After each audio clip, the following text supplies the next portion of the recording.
আসসালামু আলাইকুম গাইস, কেমন আছেন সবাই? দেখেন, আমি চলে আসছি প্রতিবারের মতন আমার বড়ই বাগানে।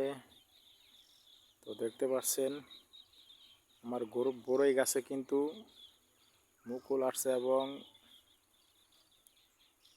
ডাউলের দানার মতন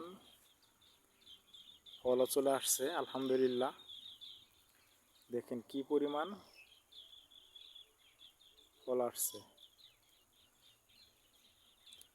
দোয়া করবেন সবাই যাতে আল্লাহ তাআলা ভালো ফলন দান করেন। আল্লাহ তাআলা যেন কষ্টের ফসল এর ভিতরে বরকত দান করেন। সবার কাছে দোয়া চাই। কষ্টের ফল যে মিষ্টি হয়, এটাই আসলে বাস্তব প্রমাণ। তো সবাই যত্ন করবেন গাছের, তাহলে ভালো ফলন পাওয়া যাবে ইনশাআল্লাহ।